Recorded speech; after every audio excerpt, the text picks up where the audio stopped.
Oh, well, good morning, guys. Good morning, and welcome once again to this live stream. And today we have a couple of interesting um, talks, all right? And these talks are based um, on actually the Leica, the SL3 and the Q3. All right, so we want to talk about that. We want to talk about the different options, okay, that are out there within a sort of a similar system, right? And maybe not as expensive, right? But the whys as to why might you want to get a Leica instead of a Panasonic or a Sigma or maybe a Nikon um, or a Sony or even a Canon, right?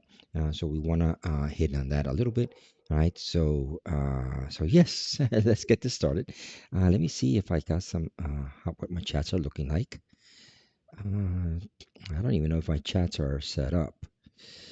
To be honestly truthful, I haven't done a live transmission for a while, so I don't know if my chats are set up. It looks like they might not be. Um, are they set up? Um, I think they might not be. Let's see. Let me see if if I can get these chats sort of going.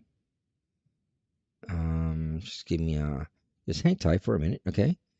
Um, Let me send a test. Did I get a test on there? No, I didn't.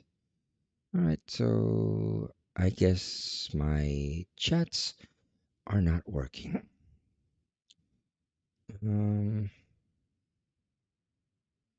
Let me see. No, I don't think my chats are working. Let's see. One more time.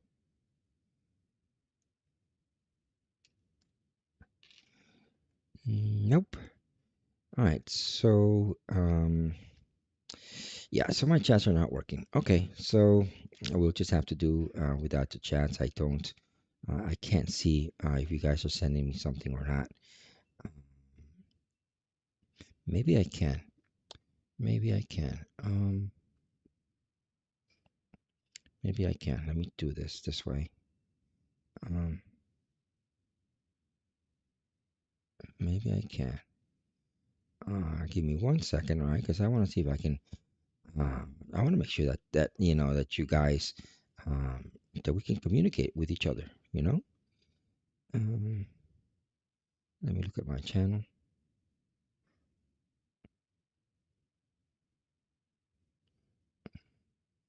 So what I'm looking for. So, anyways, wow, I can't seem to find my channel. Um, let's see here. Let me go to my studio. See if I can come up this way. Let's see if I can go to my live stuff. Content. Let's see if I can go to my live stuff. If it's coming up. Yeah, my live stuff is coming up. Okay, definitely. So I just want to make sure that I can see it. Okay, let's go back and let's all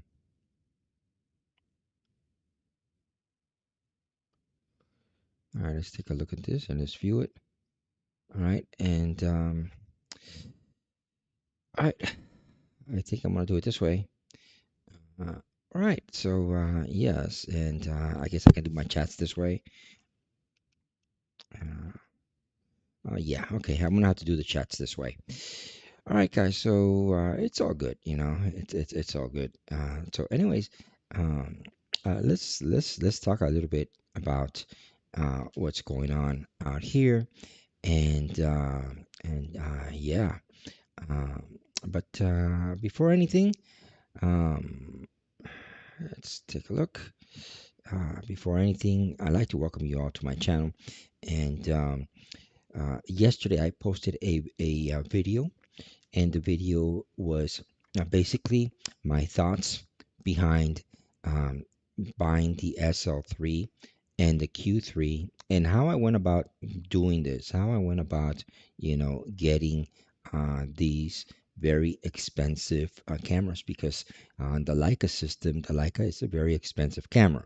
Now, with that said, there are other alternatives. Okay, I could have gotten a Nikon. Nikon is making a very nice camera that I do like quite a bit.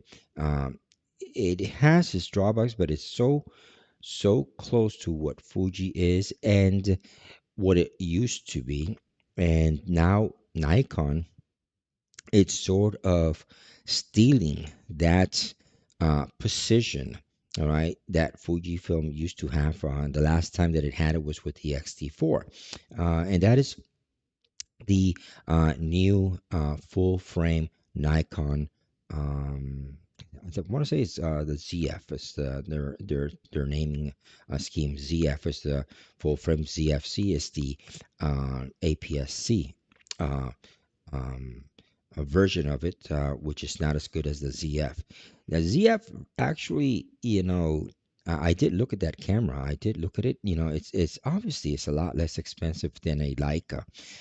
Yes, and but the one thing that sort of kept me from buying the Nikon ZF is that it's a bigger, okay, camera. All right, it's a bigger camera. The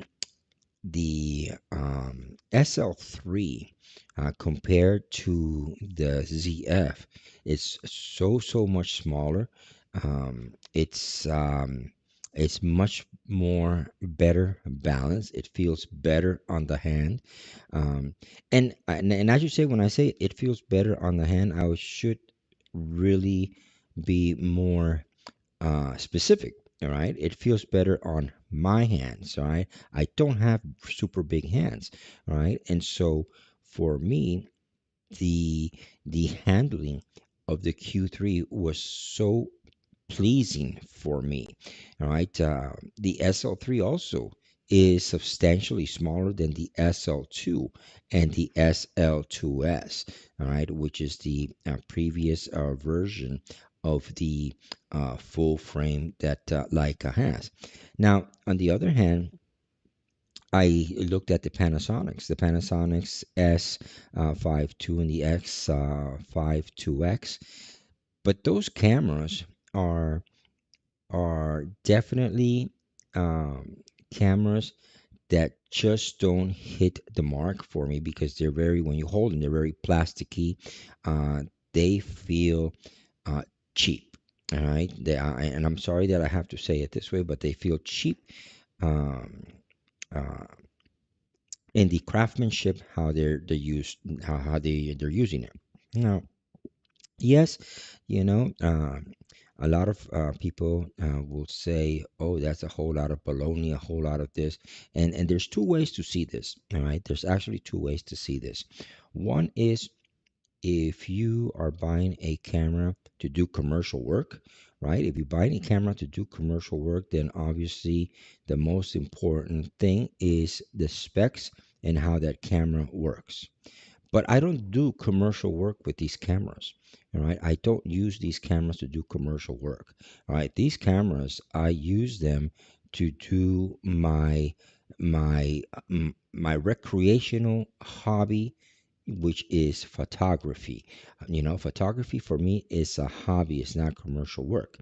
Cinematography for me is sometimes, all right, is commercial, and sometimes it's just hobby, right? And so, as a hobbyist, which is what I consider myself most, a very avid hobbyist, right? I want a camera that gives me, motivates me, makes me feel, good. Okay, makes me feel better. All right. And so these are the reasons, and they are enough reasons, all right, to be able to say, hey, you know what?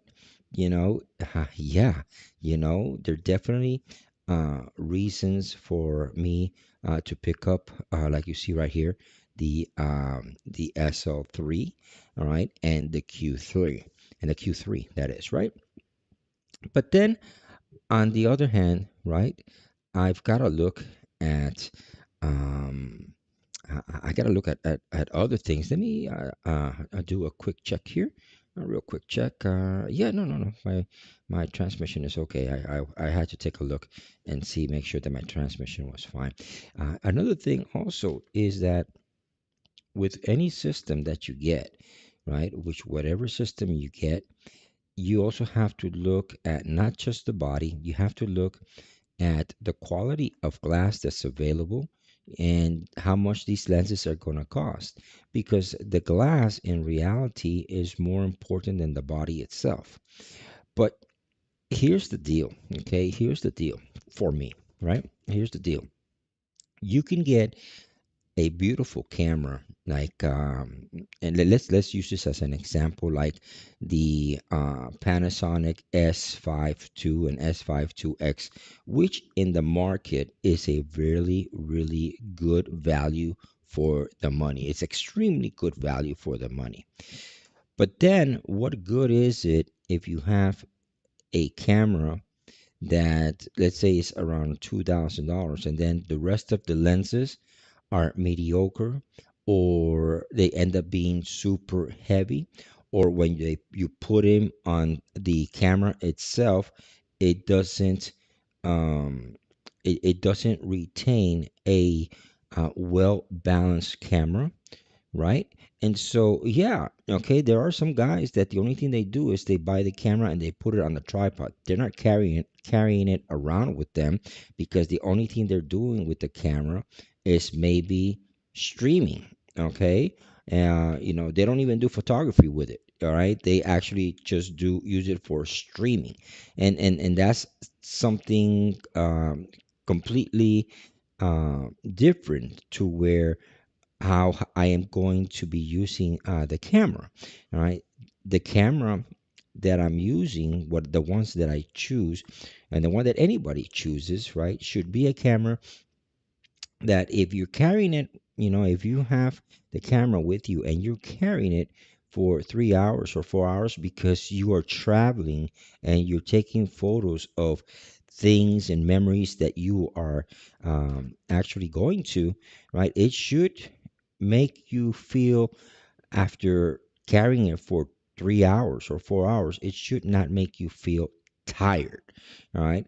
And so this is why I have narrowed a lot of my stuff.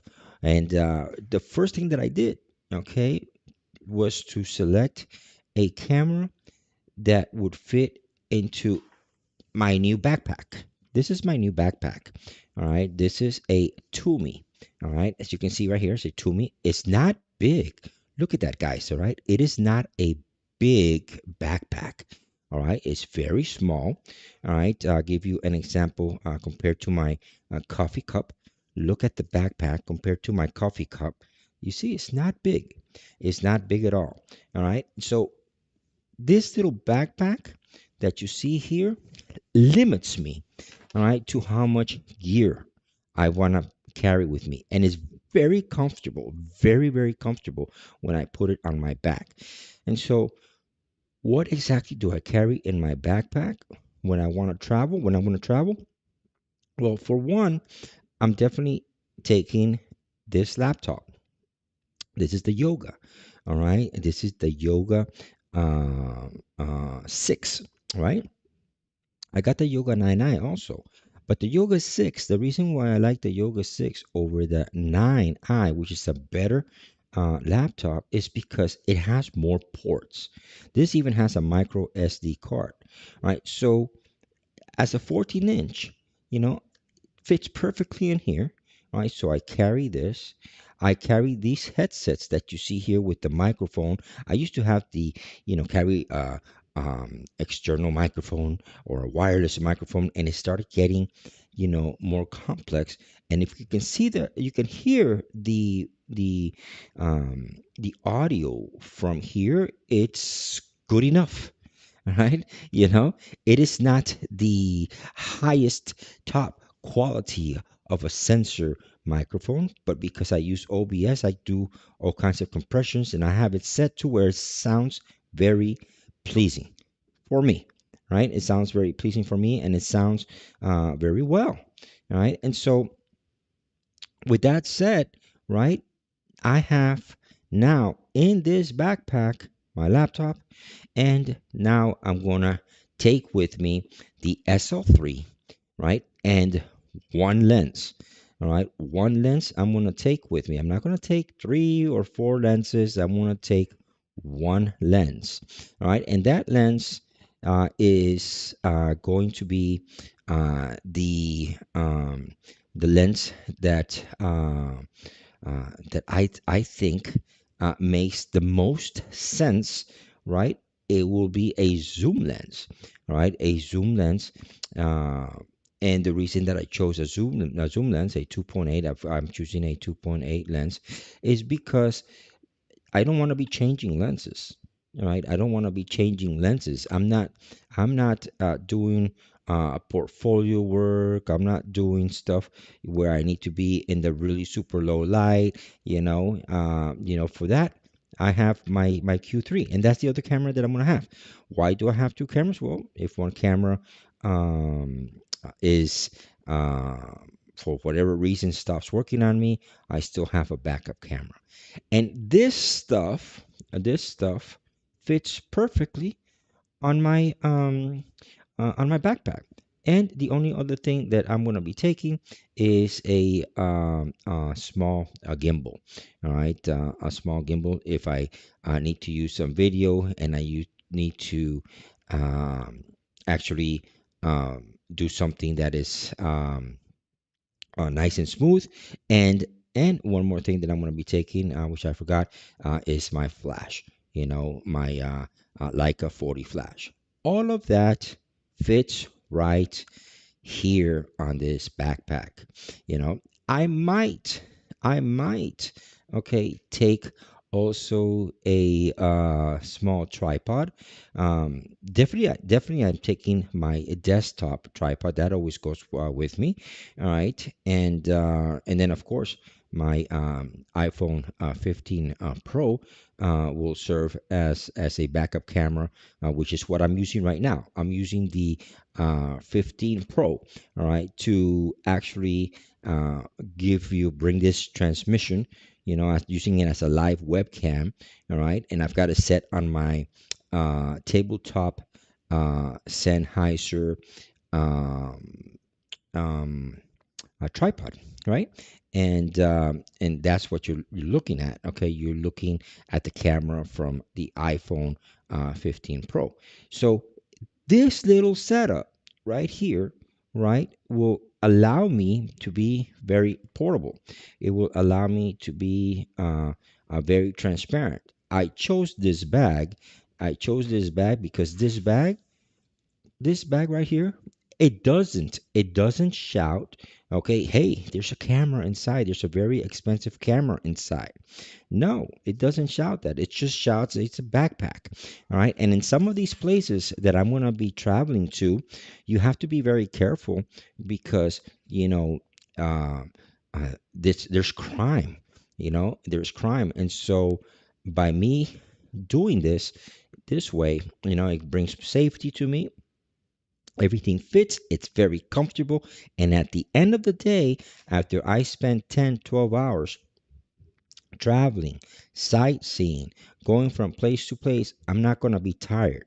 All right. I'm not carrying a super big backpack that makes you feel like you are camping. If you follow what I'm saying, that you're going hiking, right? I don't want that. All right, I don't want that. I'm in my 60s, all right, and I don't need to break my back. All right, I want to be able to enjoy, okay, the experience of being somewhere beautiful, somewhere new, and be able to capture these moments and bring you these wonderful um, experience, this wonderful experience to you folks. I want to be able to do some of this stuff live. So I have in this little backpack, I'm going to have the capability of doing a live transmission, of being able to edit my videos, be able to edit my photos, be able to take my photos, and I'm also going to be able to take, because this, I'll put this on the side. This is my thermos, with some nice cold water with ice, what I'm saying? So that everything fits there. Everything fits comfortably, and and yes, it's all about the experience. So now when I look at all of this, right? Getting back to our original statements that I started talking about, when I look at all of this, I find that some of these other cameras are just a little bit too big and a little bit too heavy, and number one, the quality is not there, all right, as far as the build quality. But in addition to that, right, they're just oversized, okay, oversized. Some of these cameras are like, you know, about the same size as the old style DSLRs, right? And I don't want that. Okay, I don't want that. I moved to mirrorless because mirrorless is supposed to be smaller, right? And then when you add the lens, it just makes it huge, right? And so my thoughts behind it is to keep it as compact and keep it as streamlined as possible, that it could fit here in this Toomey backpack, and just go out and shoot. Just go out and shoot. Now, my thoughts behind it, honestly, my thoughts behind all of this is, um, all honesty, truth, although the SL3 has a little bit more flexibility than the Q3, I honestly see myself using more the Q3 than the SL3, because the Q3 in my hands is way more comfortable, all right, to use than the SL3. The SL3 is a little bit bigger than the Q3, but with the hand grip on the Q3, and the finger grip on it, it just makes it a joy to want to use that Q3. It your grip just fits right here on your two fingers, and the way that you hold it, and the way that you grab it, and the way that it feels on my hands is so intuitive and so pleasure. And it's got the one lens, and it's got everything. It's got everything, but but it's still, you know, I picked it up as a second camera, right? As a backup. And maybe I should switch it around. Maybe I should say my Q3 would be my primary, and the SL3 would be my backup camera, because I honestly see myself using more the Q3, okay, for these pleasurable travels, than the SL3. Now, with that said, okay, understand that the Q3 and the SL3, they both have the same sensor. All right, they both have that 60 megapixel sensor, and so the quality is not going to change, right? It's not going to change at all. The difference is that, as you know, the Q3 has the very famous 28 millimeter Summicron lens, the 1.7, which is I think, and as what I've seen so far, and what people are saying, is supposed to be Leica's best lens, okay, up to date, and I don't know enough about Leica to be able to say, oh yes, it is, but I can tell you this much, all right.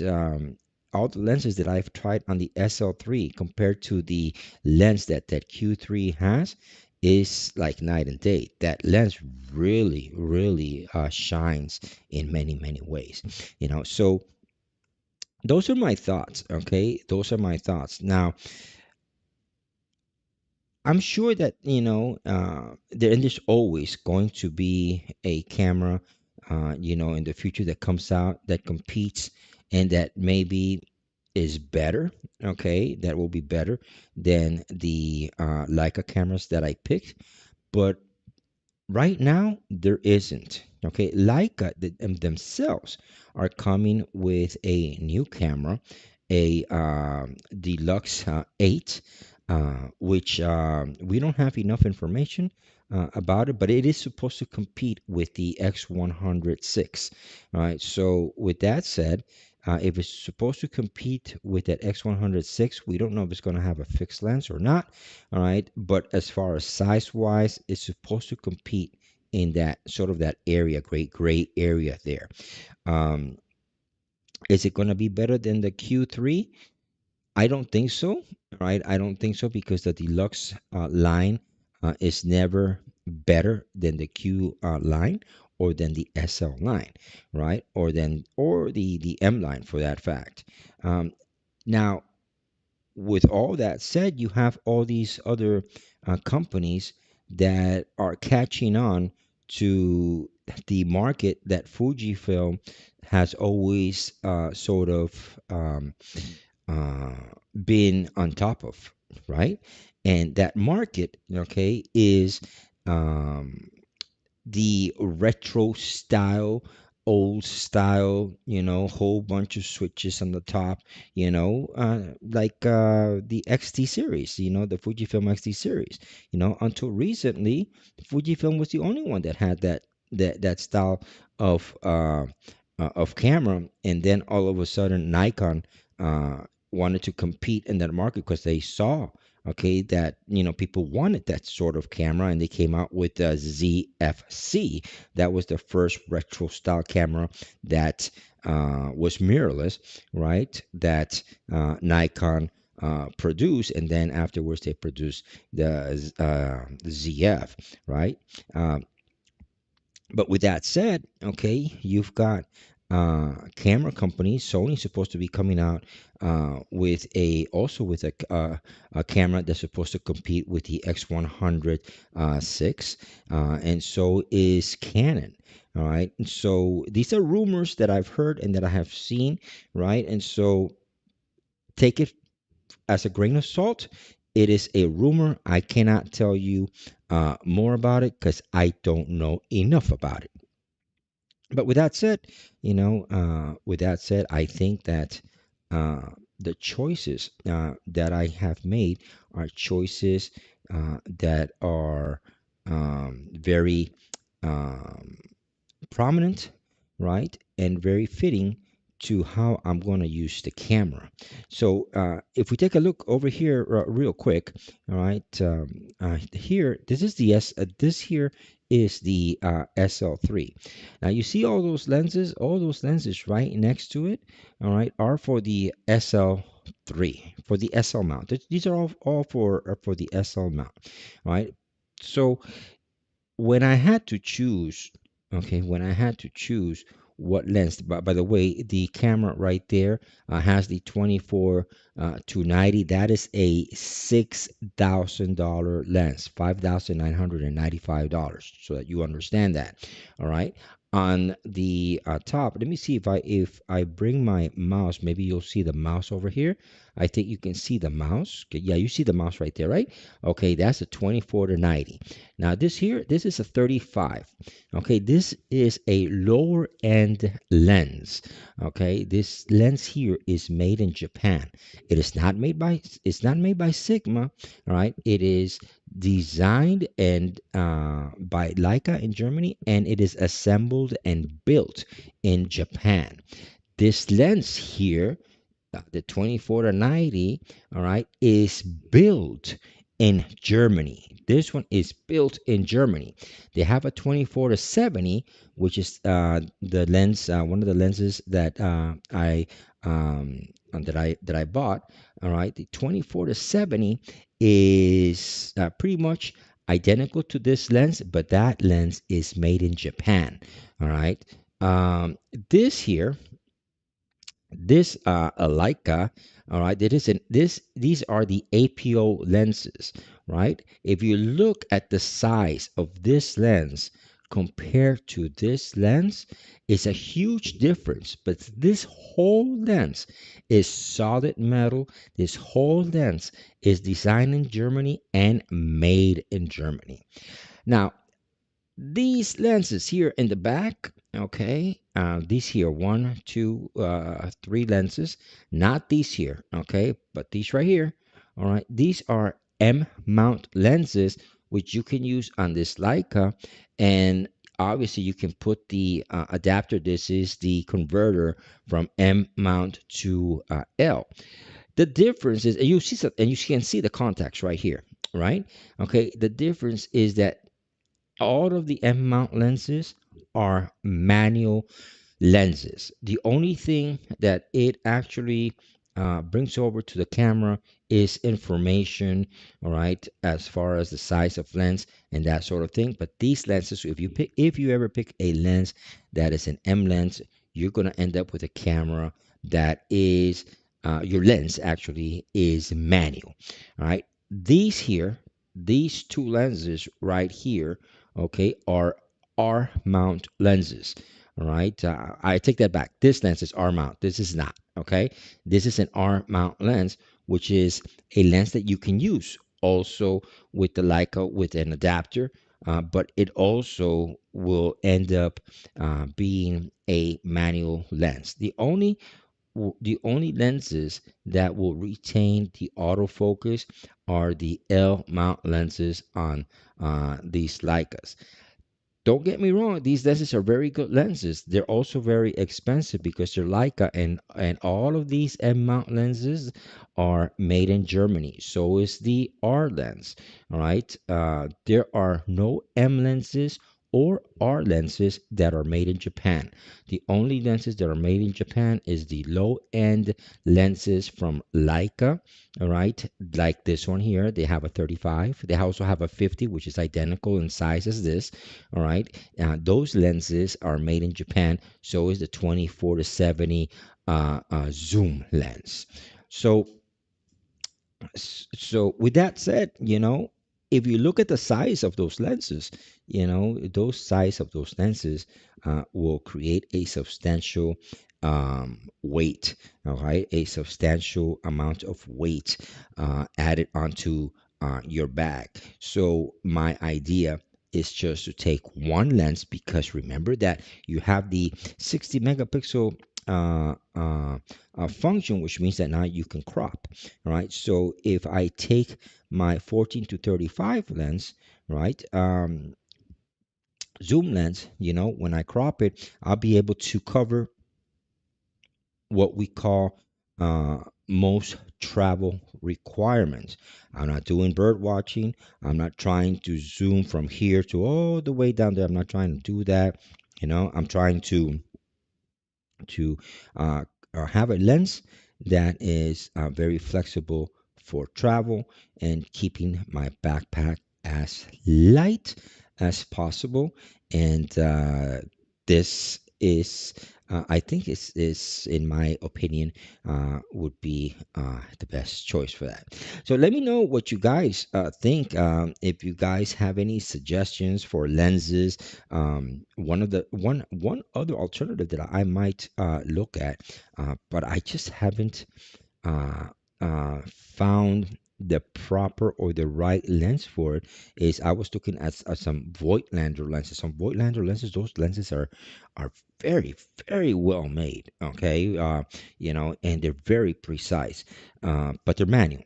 Okay, they're manual, and I don't mind manual as a hobbyist, but not to carry it with me, but to maybe add it on to my new beginning as a Leica, um, as a person that is now moving over to the Leica system, right? Those lenses would be something that I definitely would be looking at to add on to my gear and keep them at my house. You know what I'm saying? Unless I'm going to go out and use them. Um, I don't think they are lenses for our traveling, because they're prime lenses, and a prime lens is limited. I think has its, I think it has its limitations, right? Um, I'd rather have a zoom lens, which is a little bit more flexible for traveling. Okay, for traveling. Now, I might be wrong, all right? I might be wrong because I might find out that after I start using the SL system, right? I might find out that with the prime lens, maybe let's say, I don't know, let's say I do like a beautiful Voigtlander, a 50 millimeter 1.2. I think they have a 1.2, which is a very fast lens. And with the features that the SL camera has for cropping, which I think turns it, and I'm just putting these numbers. I think it might be like maybe 70 and 90. I don't know. Okay, perfect numbers. I don't know, but I do know that it has the ability to crop it, one time and two times over, right? Um, it might be enough. Okay, it might be enough that with those two crops that I get, right, it um, gives me the ability to have a smaller lens because zoom lenses are also bigger, to have a smaller lens, right? And be able to have the reach and at the same time have a faster lens, and keep my camera a little bit more lighter. I don't know until I actually get my SL3 and I physically test like a Voigtlander lens, which is the only lens I would be looking at. All right, for the L mount, I'm not going to look at Panasonic. I'm not going to look at Sigma. All right, those are the choices of lenses that I would be looking at. Voigtlander, Leica, all right, are the two choices of lenses that I would be looking at. But give me your thoughts, okay? Give me your thoughts. Let me know what you think, and definitely, hit me up um, on the comments, and that way we can keep in touch. And yeah, if you are seeing this on later on in the day, what I'm saying, please hit that thumbs up. And if this is your first time here, don't forget, guys, to please subscribe. Subscribe, that would help quite a bit because I'm trying to build a enthusiast channel here, one that is open-minded, that enjoys photography, enjoys cinematography, um, and wants to learn just like me because I am not a photographer by trade. I'm learning this photography, and but I love it. But I love it. I'm saying it's a nice hobby, um, and yeah, I think I am going to be enjoying my trips. I was doing some research yesterday, just to before I close, just to bring a little bit more, okay, onto the table. I was doing a little bit of research yesterday, and I was looking at Thailand. I wanted to go to Thailand. The round trip airfare ticket, I think it's like around $1,800. All right, for round fare tickets. I was looking at uh, good places to go to Thailand, and Bangkok was one of them. There's another place that I saw which has a lot of temples, that sort of stuff. Uh, but the one thing that just kind of like I was like, oh, you know, was that, and that I didn't really know, right? Was that it actually takes to go from here, from Miami to Thailand, the quickest is 24 hours, like 23 and 50 some minutes, okay, a whole day. The average is 39 hours, right? That's like a whole bunch of days, okay, just traveling, all right, just to get there. And I'm like, wow. Sorry. I'm like, wow, maybe I should try somewhere closer first, before I make that huge, long distance travel. So, if you have any suggestions, let me know because my idea is to leave, okay, to leave Miami and go and take some beautiful pictures. It could even be local, you know what I'm saying, in the U.S. Um, but um, I want to be able to start this year. So I thought Thailand, and I do know that Thailand is very inexpensive to do things because when you take U.S. dollars out there, it goes a long way. But I just didn't think it was gonna be that wow, that huge long travel. And also the other thing is I want to go to a place that is safe to go to. I don't want to go to a place where as soon as I jump out of the plane, I get mugged and and they steal all my stuff. You know what I'm saying? So I sort of want to be in that safety, be in a place that is got that those safety parameters.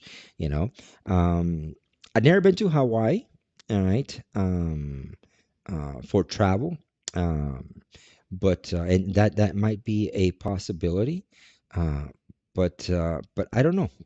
Give me your thoughts. Give me your thoughts as to where, if I were to go to Thailand, what places you recommend if you've ever been there, or other places that you would recommend for me to go to start my travels. All right, and to start these wonderful photographies. I'm going to try to do three places, minimum two places per year.